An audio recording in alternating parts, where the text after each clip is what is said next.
Alors, bonjour à vous, moi c'est Monsieur Kessé. Je fais cette vidéo pour vous expliquer un peu comment fonctionne notre clé USB. Analyse des états financiers, donc édition et analyse des états financiers, 6 quads à réviser et l'analyse financière de l'entité. Il faut savoir que sur cette clé USB, nous avons deux parties. La première partie qui consiste en l'édition et après l'analyse des états financiers. Et la deuxième partie qui consiste en l'analyse financière. Quand vous prenez la clé, vous allez voir que ça s'affiche comme ça. Atelier 1, atelier 2, atelier 3, atelier 4, atelier 5. OK? Mais avant de rentrer dans les ateliers, il faut feuilleter tout ça d'abord. Donc, je vous invite à commencer par ça, mon introduction à l'analyse financière. Voilà. Vous allez voir, là, j'explique bien ce que c'est que l'analyse financière. Je mets l'analyse financière dans son contexte actuel. Après, vous allez dans Atelier 0. OK? Atelier 0, c'est là maintenant que j'explique en long et en large. Voilà, je peux lancer pour que vous voyez.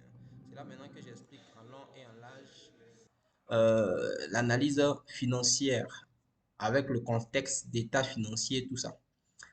Aussi, ce PDF il est très important. Voilà, c'est un PDF de 26 pages où je détaille encore la procédure de l'analyse financière dans son contexte.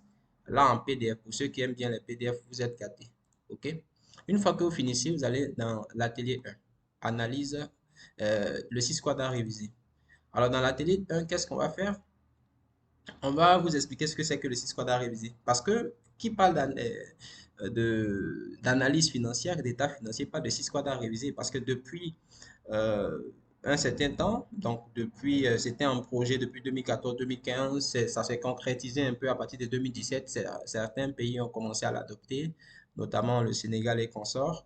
Et en Côte d'Ivoire, nous, on a adopté le 6 quadres à réviser à partir du 1er janvier 2018. Donc, dès lors, tous les états financiers sont faits en 6 quads à réviser. Donc, on explique les contextes. Il y a le fichier qui est là aussi. Toujours, on a un fichier PDF qui explique bien aussi la même chose. OK? Et on a les supports qui sont là. Il faut comprendre quelque chose, c'est que le support, c'est les PDF complémentaires. Voilà. Donc là, par exemple, vous avez l'acte uniforme, ce genre de choses. Très bien. Alors après, vous allez dans l'atelier 2, l'alias fiscal. C'est là qu'on va vous montrer comment remplir l'alias fiscal. Donc dans l'atelier 2, vous allez voir les fichiers sont là. Donc, toujours, je vous ai dit les fichiers d'abord avant d'atteindre les ateliers. Donc, le premier fichier qui est là, c'est le fichier non automatisé des états financiers, système normal, et lui, système minimal de trésorerie. Vous allez voir que les vidéos qui sont à l'intérieur sont faites sur la base de ces fichiers-là. On explique comment on les remplit en fait. Et là, j'ai deux PDF pour vous. OK, structure minimale des états financiers. Voilà. Et puis aussi, tableau de correspondance, ce qui est vachement très bien parce que là, je vous explique un peu la correspondance des numéros de compte pour chaque état financier, donc pour chaque élément des états financiers. Après, on rentre dans le système normal. Commencez le système normal avant de faire le système minimal de trésorerie. Voilà, c'est comme ça que c'est fait. Donc, dans le système normal, vous allez voir que vous avez toutes les vidéos, 1 jusqu'à vidéo 13, où on explique toutes les notes annexes, voyez, notes annexes 38, 39 et notes annexes même de la DGI. Tout est quand même bien expliqué. Et une fois que vous finissez là, vous allez voir SMT. SMT, j'ai fait qu'une seule vidéo. Voilà, parce que lorsqu'on sait faire SN, c'est qu'on sait forcément faire SMT. Donc, c'est juste la différence qui est expliquée là. Après, au niveau de l'exportation de la balance, donc là encore, c'est important. Donc, j'explique le fonctionnement des liasses automatisées. Comment fonctionnent les liasses automatisées? Si jamais vous voulez faire vos bilans avec un fichier automatisé, j'explique un peu. Et comment on exporte la balance depuis Sahari ou un autre logiciel comment dire, de comptabilité à votre éditeur automatisé d'état financier. Voilà, donc il y a deux méthodes que j'ai expliquées, deux méthodes d'exportation. Alors quand vous finissez, vous pouvez passer maintenant à la télé 3, transmission des états financiers. Donc une fois qu'on a fini nos états financiers, comment on les transmet sur le site de e-impôt. Ça c'est Côte d'Ivoire.